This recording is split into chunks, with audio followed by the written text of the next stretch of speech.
Hey, fellow stock guardians, hope you're doing well. It's almost end of the year. 2021 is coming to its end, and we have a perfect episode today for you. So Paul Essen, who is the man behind Freedom Portfolio, one of the highest returning portfolio on a stock card, is here with me today, and we're going to tell you why, because he does this excellent wide predictions every year about what's going to happen during the year. And then every year he goes back to his predictions because he's such a good investor. And then he basically rank himself or score himself in terms of how well he did. So because 2021 is coming to an end, we have Paul to go through his 2021 predictions and tell us what happened, why some worked, some what did not work, what did he learn, and then hopefully we can bring him back in for 2022 predictions. Without further ado, Paul, welcome to the show. Thanks for having me. It's going to be a fun episode, I hope. Yes, it's going to be fun. There, you made some wide predictions, and the market kind of met you there and did some of its own wild things in response to your predictions. So we're going to go through them. So let's just start from having the conversation before we even go to the predictions. First of all, where are these predictions? If stock guardians want to read them and see what you have, tell us where they can find it. That's number one. And number two, tell us about why do you do this event? Why bother trying to predict and then going back to it and review what happened? Sure. Yeah. So if you want to find my bold predictions, I think I call them recklessly bold predictions. You can check out my blog, paulversusthemarket.com. I usually write them up around December. So I kind of score myself at the end of the year and then make my new predictions around the same time. So I'm preparing for my new predictions for 2022 right now.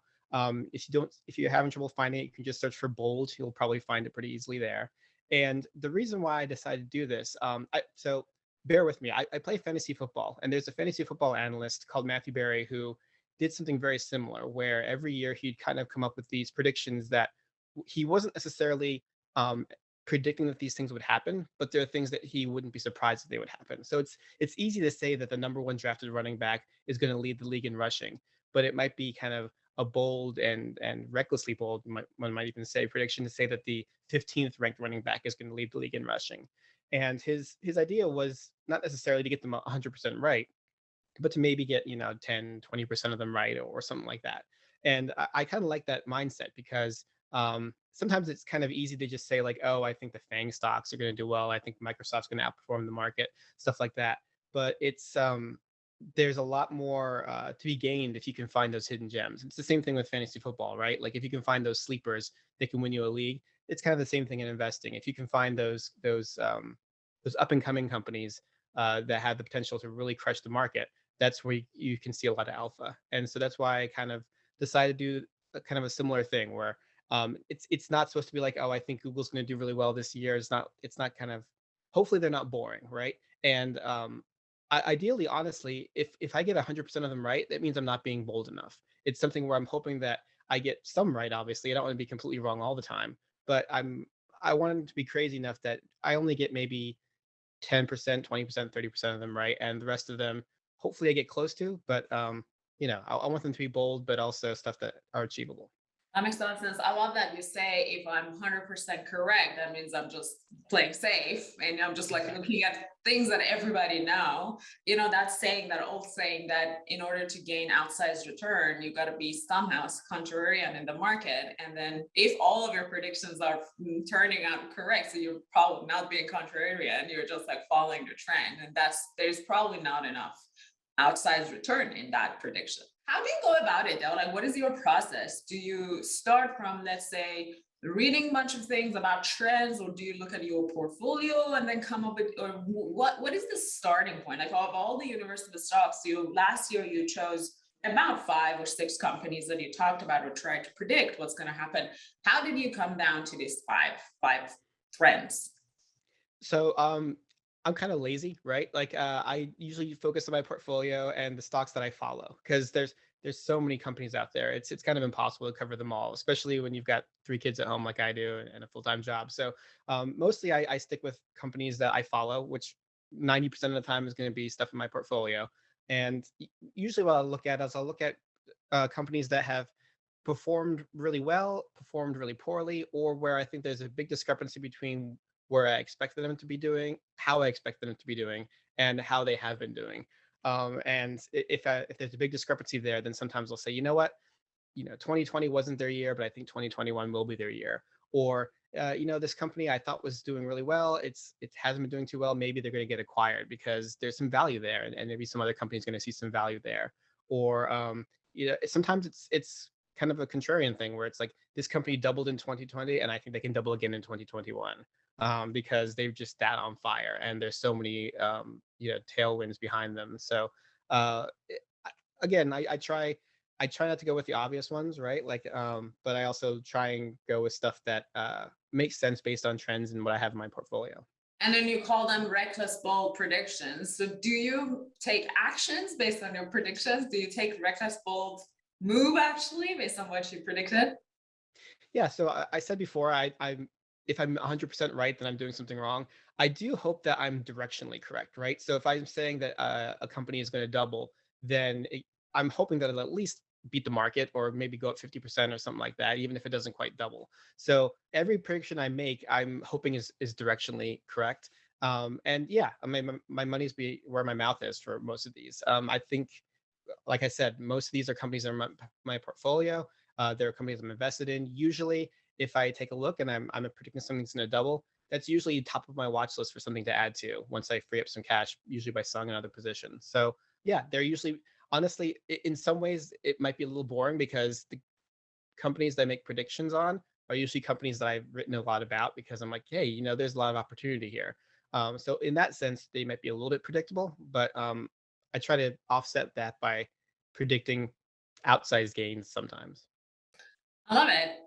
In a way, all of us like long-term investors, we are always making reckless bold predictions because if you go and invest in a company that doesn't make it, like in a biotech that doesn't make any money yet, or if you're investing in a fast, rapidly growing stock that is like the PE is off the charts and like there's none of the valuations even make sense, we're basically hoping that it's going to be doubled and tripled at like crazy returns. And that's always this sort of, but we never look at it from that point of view. So what I love about your approach is that you actually formalize it in a way for yourself, and then like make 5 or 6 bets that could have the potential of that sort of like outsized return. And that's why I wanted to have you on the show. I think it's a really, really good practice for anyone to be able to kind of dare to make formal bold predictions and reckless predictions of wide predictions, and then put the money behind it, and then actually kind of come back to it and score himself or herself against what he did and learn. I guess there's a lot of learning in this process, right? And we're going to talk about some of that in terms of what did you learn from if something happened or something did not happen, or was it correct directionally or not. So are you ready to dig into your 2021 predictions and sort of talk about them? I'm as ready as I'll ever be. This has not been the greatest year for my predictions. Past years have been better, but it's like I said before, right? If I'm 100% right all the time, then I'm not being bold enough. So let's do this. Yeah, let's do it. All right, so I'm on your Paul versus the Market blog or website, paulversusthemarket.com. As Paul said, I search predictions, and it just showed up. All the years, all the history of his predictions are there. And if you don't know where it is, obviously on a stock card, Freedom Portfolio, you have the link to his blog as well, or his website as well. So if you don't know where to go, you could just go Paul versus themarket.com or go to Paul's Freedom Portfolio on stockcard.io, and then click on the website link. All right, so 2021 prediction number 1, Shopify will become 1/8 the size of Amazon. I was a long-time shareholder in Amazon, and one of the bull thesis for Amazon was that they basically had a stranglehold on e-commerce. Anytime anybody you wanted to buy something online, Amazon was kind of the first and maybe the only place you went to go shopping. And even before COVID, I had been getting the sense that for a number of reasons, that wasn't necessarily the case anymore. People who had grown up more comfortable with the internet were more comfortable going to maybe Walmart or Home Depot or other places if they were interested in buying something. They didn't always necessarily go only to Amazon and buy it there. There had also been a lot of reports about some concerns over fraudulent reviews on Amazon, some cheap knockoff products that were being sold through Amazon. And from the other side, a lot of people who were selling on Amazon were kind of upset that Amazon was starting to create their own products and kind of ripping them off and selling ads to maybe place their competitors' results higher than their own results on the site. And you don't have a lot of control over the data that you get from your customers through Amazon. And so there was a lot of kind of pressure building maybe on both sides that would seem to indicate that maybe Amazon couldn't maintain that stranglehold that they had on at least the United States domestic e-commerce. And so to me, the clear winner of that movement away from Amazon being the kind of one place that you go for buying stuff online was Shopify. Their motto is arming the rebels, and they've kind of consistently cast Amazon as the evil empire, and they're the rebels that are trying to fight against it. And it seems like if you're a brand that's selling previously on Amazon and you want to kind of break away and create your own storefront, that Shopify would be a clear beneficiary of that. So I guess taking a step back, in the past, my prediction might be like Shopify will grow 50% this year, or maybe will double this year, or something like that. But in 2020, a lot of these companies that are making predictions about had already had some pretty crazy years where they had doubled or tripled. And so I was a little uncomfortable making a prediction that they were going to double or triple again in 2021. And so instead of making those kind of absolute predictions that a company would do well, I tried to frame a lot of them as relatively speaking. So um, Shopify will grow in relevance compared to Amazon in terms of market cap.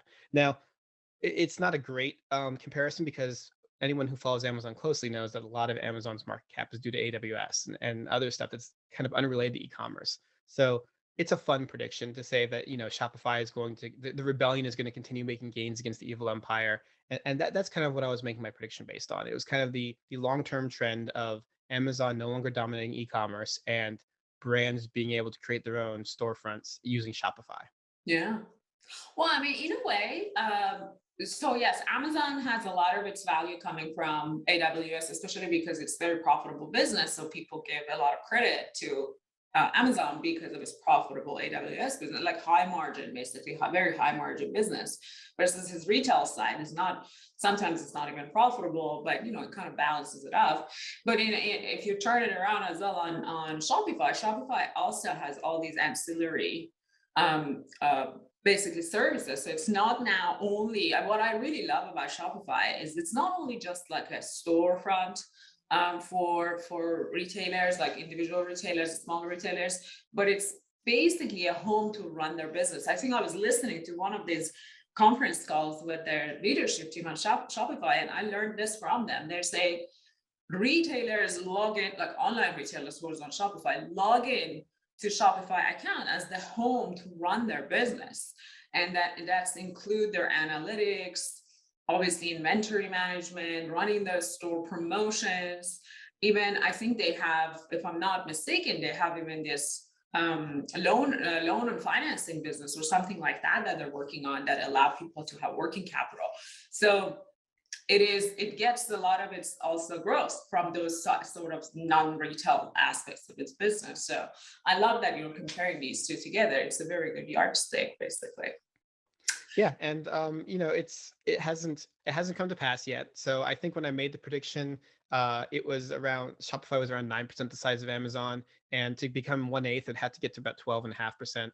Mhm. And right now it's around 10% the size of Amazon. So it's gained. It's had Shopify's, and I guess say there's been a lot of volatility in the market, as you alluded to. So I pulled these numbers, yesterday. Who knows where they are by the time you're listening to this, but so far Shopify's had a slightly better year than Amazon. So directionally, I was right. You would have been Yeah. better off investing in Shopify versus Amazon, but it hasn't quite hit that number yet. So Yeah.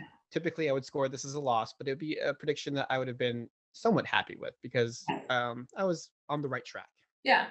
I think it's not lost. It still has potential. And who knows, like we're December 6th now, we're recording on December 6th. By December 30th, we might be a totally different place. Then Shopify might have a very good news or something going on with Amazon. Who knows with this crazy market. And would you continue to bet on it? Because as a person who's reading it, if I was going to put my money behind any of these bets, I would put my money behind this one. because I think it's, to your point, it's directionally correct. Are you the same sort of thought process? Do you agree? Do you still believe this is the right prediction? Yeah, absolutely. I try to avoid making similar or identical bets or predictions on back-to-back years, but this is absolutely another prediction that I would make in 2022 if I didn't have that stipulation. Shopify is my top holding in the Freedom portfolio. I used to be an investor in Amazon. I no longer am. I sold my position reluctantly after Bezos stepped down because there were Yeah. enough question marks in terms of the size of the company and some of the challenges facing it. Yeah. So yeah, I absolutely believe going forward that Shopify will be a better performer than Amazon, and I think that they will get to that one-eighth the size and more in the Bigger. coming years. Yeah. Yeah. That's a really good point. All right. So if we give you a -1 for a loss and a 1 for a gain, this is maybe 0 because you were going to give you a loss, but I'm going to just be a little bit more lenient because you're almost correct. So we give you a 0. You're still at 0. So it's still There's time plenty to of win. negatives coming up, so I'll take it. All right. Okay. So prediction 2021 wild prediction 2 is Etsy will grow to 3% the size of Amazon. So it was at the time I wrote this, it was which is a year ago. It was 1.5% the size of Amazon, and is 1.7% the size of Amazon now. So again, directionally correct, but barely. I would technically score that as a loss. I'll let you decide in terms of if I should get a 0 or not. But the reason I made it so almost everything that I said before about Shopify and Amazon, it kind of goes for this as well. The idea that Amazon no longer kind of has a stranglehold over United States e-commerce, and Etsy, I think, used to be considered kind of a place you might go to maybe on Mother's Day, maybe on Christmas to get like the occasional customized thing. I think it's grown a little bit beyond that now. I don't think it's solely just a holiday place to go. And one other trend that I'm pretty bullish on, and it hasn't worked out yet in my favor, but is the idea of uh, the way that people work changing going forward. And I think this was changing before COVID, but I think it's been accelerated because of COVID.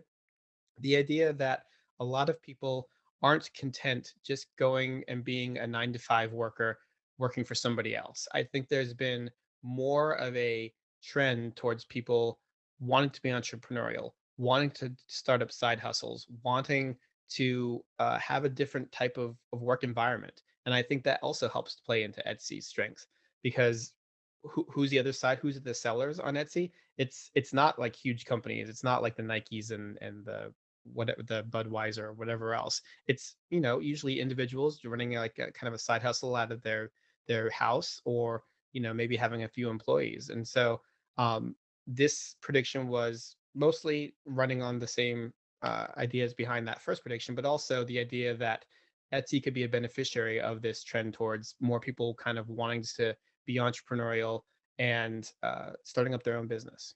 I think to the point of sort of future work, you're right, spot on. I think it's almost like we can create a portfolio, we call it future work, and then put these companies like Shopify and Etsy and even like something like Roblox, because people make games in there, or some of these like Fiverr, Upwork. We put these things in that portfolio and then come back in next 10 years, in a decade, and that portfolio, I bet you would basically beat Amazon and Google and everybody else. I mean, some of it is because of size where they are, but also it's because of the trend you're saying. It's basically a lot of people want to have this side hustle that might become their actual hustle, and it's a lot more different than 9 to 5. All right, in terms of a score, you're still at 0 because you're directionally correct, but you didn't really get to what you predicted. But I think you should be very happy. It's one of those times that 2 zeros in a row, it's a really, really good score. Yeah. Yeah, every time in the stock market you don't lose money, it's still a good day, right? So Yeah, and like I said, I've got some really bad predictions coming up soon, so okay, I'll take it. You'll take the 0. Good. Yes. All right, 2021 bold prediction, wide prediction by Paul, number 3. MercadoLibre plus C Limited market caps combined to 300 billion. Yeah. That's So right. At the time I wrote it, I believe their market caps combined were 187 billion. And at the time that I checked my numbers yesterday, it was 189 billion. So just barely above where they were before, but way far away from the 300 billion. Obviously, a lot of this has to do with some of the volatility that we've seen recently. But to be clear, like Mercado Libre has been an underperformer for most of 2021. They were a huge beneficiary of a lot of the COVID lockdowns and stuff in 2020, and I don't quite understand why they've seen as extreme of a pullback in 2021. I don't know if it's just the whole like giving up the gains from the COVID beneficiaries companies, if it's the flight from growth stocks, if it's concern over kind of Latin American economies, or what it is. So Mercado Libre is definitely high on my list of companies that I'm keeping an eye on as potentially adding to, because I love the company. It is probably one of my top three conviction companies, even though it may not be one of the top three in terms of sizes right now in the Freedom portfolio, because it's had such a bad year. C Limited is a little different. It largely had held up pretty well over 2021 until a couple weeks ago, when it's kind of taken a dive along with a lot of other companies. Um, I don't know if there's too much else to say. Like, they both have a lot of tailwinds behind them in terms of they are based in large up and coming economies that have a lot of people becoming more affluent, getting online. They have a dominant position in terms of e-commerce and digital payments, and I think that the next 5 to 10 years is going to be really great for them. And this is, like I mentioned before, this was absolutely another prediction that I would make next year if I was in the business of repeating my predictions. And I do think it's just a matter of time before these companies combined become 300 billion and market cap. And I think it's sooner rather than later. Yeah, yeah. Well, I think again, this is one of those things that your timing is not correct, but your direction is correct. And on that, I was listening to this podcast by Netflix founder and CEO.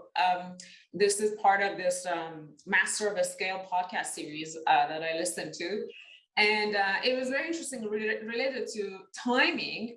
So he was talking about Reed Hastings, who is who now has stepped down as the CEO of Netflix, I believe. But he was saying when they started the company, obviously it was like a mailed like a DVD delivery for movies, like subscription, right? And then every year they would predict that next year or in the next 5 years, people are going to switch to digital streaming. And for a decade, they every year they come back and they're like, shoot, it didn't happen, but we still believe it. So it's just the timing. We're not. And then every time they keep rolling the business based on this assumption that people are going to switch to streaming.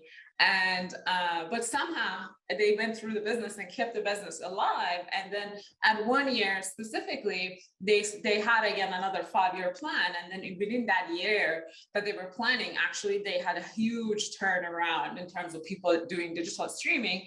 And then he's like, now we had a 5-year plan, now we're only achieving it in a year plan. So you will get the opposite of it. So one day this two combined, maybe we be a 500 billion business, and then you're like, I was not even interested enough. So yeah, again, I'll give you a 0 again, because their market cap didn't go down, right? Combined. So you're still directionally correct. That's a low bar. Yeah, it's like we gotta be fair. Yeah. You're still on the right track, and you did achieve. And had we recorded this episode maybe a month ago, you would have been a lot more closer to your prediction. So take a good 0, I guess, Paul. Another 0. All right. All right. I'm getting ready for my negatives now. Okay, let's go. We have 2 more to go. Hopefully you keep the 0. I will not. You will not. All right, let's go through it and see why. Prediction number 4 by Paul for 2021. Either Fiverr or Redfin will double. So there's no way to sugarcoat this one. This was just way wrong. I think both companies, by my calculations, have been cut in half in 2021. So not only did neither of them double, both of them got basically cut in half. So my thought process for Fiverr was kind of piggybacking on what I said with Etsy, right? This kind of transition from a lot of people being content working a 9 to 5 job and wanting to transition to something, having a little bit more control over their destiny, not necessarily putting all of their eggs into like a 9 to 5 job working for somebody else, and wanting to kind of be a gig worker. And I thought Fiverr was well positioned to kind of ride that wave. It was, I don't remember the exact market cap at the time, but it was a pretty reasonably sized market cap. And it seemed like it was pretty easy for, if those trends kind of continued, with a lot of people kind of working remotely, kind of taking on side hustle work, that it could easily be something that doubled. What ended up happening is they had one earnings call in particular where I believe they said they were seeing some seasonality, and they had reduced some of their future projections, and I think they saw a 25% drop on that day alone. uh, Long term, I still believe that the thesis is intact. Obviously 2021 hasn't been the year for Fiverr, but I do think that 2, 3, 4 years down the line, it's going to be a big winner. I'm holding on to it. It's not top of my list of stuff to add to right now, simply because there seem to be a lot of other better opportunities ahead of it. But it's not something I'm even considering selling right now.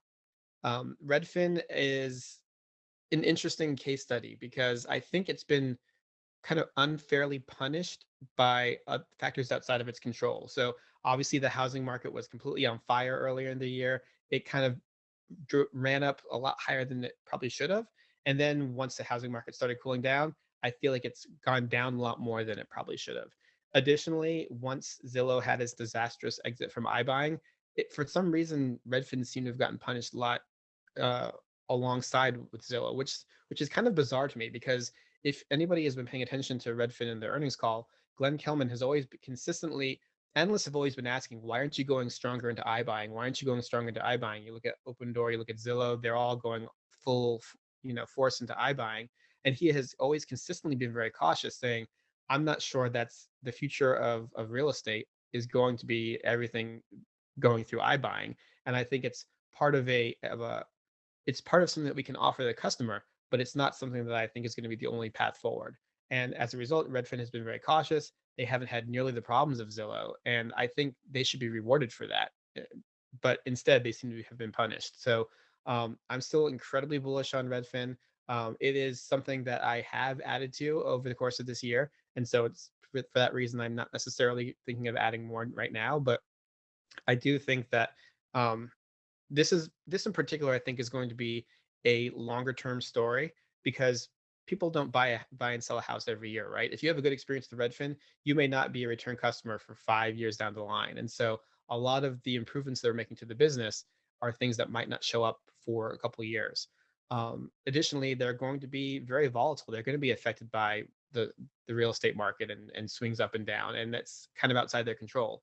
But I think they've proven over this year, where they went over the past 2 years, honestly, where you went from a COVID lockdown where they thought that everything was going to completely shut down, to all of a sudden a red hot real estate market, to swinging back to a slowdown and dealing with the iBuying debacle of Zillow.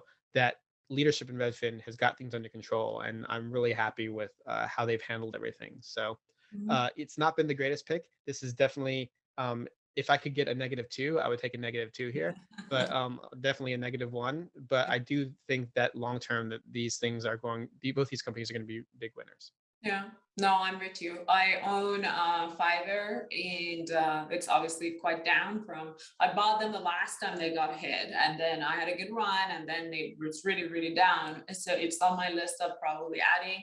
I don't own any Redfin right now, but I'm a very happy customer. We sold our house through Redfin this past year, and it was the best experience we had. And we bought our house through somebody else, and it wasn't the same as Redfin, because basically Redfin does a different price, like a white glove service, and much more cheaper than anybody else. That alone good, happy customer, good customer service, and cheaper. What else? What else would you want? You know, their model is just efficient to be able to deliver that, so that it has everything you would want as a customer. So that's why I believe in your thesis. It's just that, yeah, you're right. It sort of goes through the cyclicality of it. And Fiverr, to me, it's part of that, like what we talked about, future of work. We just talked about it before. So again, you're directionally correct, but this one is -1 because you didn't get it this time around. At And you least were minus fair. one. Yeah. Well, I mean, every prediction gets one score, right? So we can't really like play outside the rules. Thank goodness for that. I know. Okay, so we're almost past our time, but we have one more to go, and we do want to talk about your update, a quick update on your freedom portfolio before we wrap up. So let's wrap up the last prediction, 2021 by Paul. Somebody will acquire Teledoc. Usually I like to just throw in like a rampant speculation about some sort of acquisition that might happen. I think last year or 2 years ago, it was that somebody would buy Nintendo. And Teledoc just seemed well positioned for that because they have been a serial acquirer. A lot of big tech companies seem to be interested in getting into the healthcare space. I know Amazon was making a lot of noise. I think Google has in the past made a lot of noise. Apple is always kind of flirting with it with the Apple Watch and stuff like that. And it seemed like Teledoc, especially with the drop that they've been experiencing since that Livongo acquisition, seemed like it would be a prime candidate for someone picking up kind of on the cheap. And it would be a good fit with one of those tech companies as kind of a innovative way of getting into the healthcare space, remote telehealth and everything. It hasn't happened yet. Will it happen in the future? I don't know. I still think it's very possible, but this is one of those that's just it's a little bit more fun for me to just kind of throw out rampant speculation about acquisitions than anything else. I don't have much more behind it rather than that. Yeah.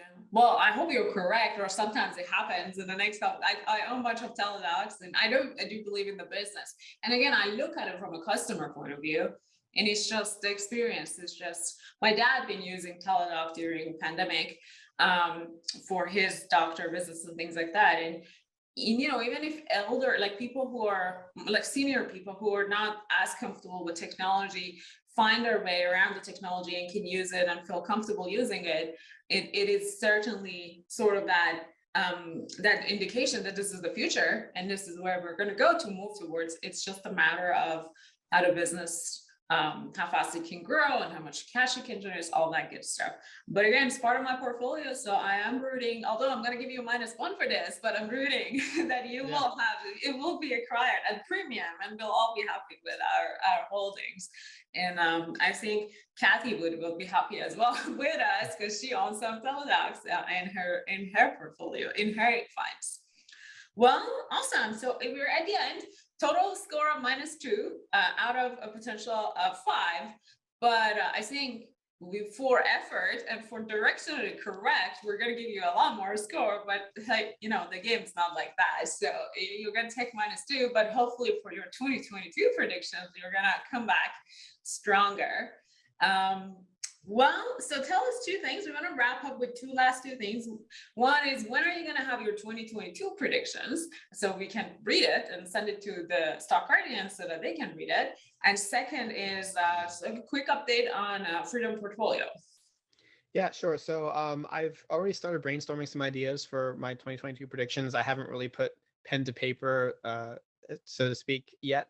I'm hoping to have it out sometime in the next maybe 2 weeks or so. Definitely want to get that up before Christmas, just because I don't want to have that looming over me during the holidays. But I also need to get an update on some transactions, some changes I've made in the Freedom portfolio. I try to get those written up within a couple of weeks of making them, and so that's the priority right now. I hope to have that out this week, and then maybe the week after have those bold predictions for 2022 coming out. As for the performance of the Freedom portfolio, so 2021 has been a pretty bad year, to be quite honest. In fact, from the highs of February, I think my portfolio is down somewhere around 30%. And in terms of absolute dollar terms, it's probably been, one of the worst drawdowns of my investing career. But one thing that I always like to say is like zoom out, right? And I'm not talking about the company here. I'm talking about kind of broaden your horizon and look out. And if you look from the beginning of 2018, when I kicked off the Freedom portfolio, I'm still crushing the market. Something by like I think 170 some percentage points.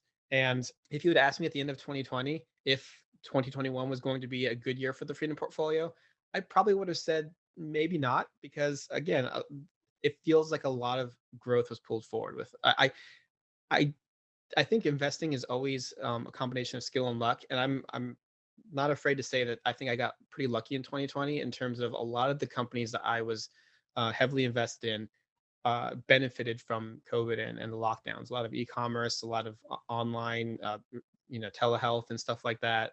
Netflix, a lot of streaming services, and so I think a lot of those companies saw a lot of growth pulled forward.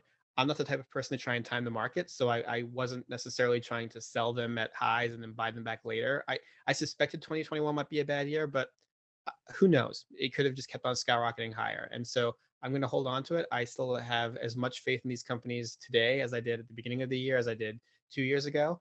And if you were to ask me now, is 2022 going to be a better year? I'm going to say yes. I'm always going to be optimistic, but we'll see how long this drawdown lasts. Who knows over the short term what might happen? Yeah, that makes a lot of sense. And we always judge the quality of an investor or portfolio on a stock card based on number of orders or number of decisions they've made that outperform the S&P 500, because we all pick individual stocks of ETFs because we're trying to beat the market. Otherwise, why would we do that, right? So yours is one of the unique ones that have majority of your decisions since the life of and during the life of the portfolio has outperformed the S&P 500. So that's really how we judge the quality of your decision-making process, and you're certainly a great investor. As you pointed out, nobody can really say what's going to happen in the market. And if you zoom out, we were going to have a winner portfolio in the next couple of years. So we have a special promotion for followers of Freedom Portfolio.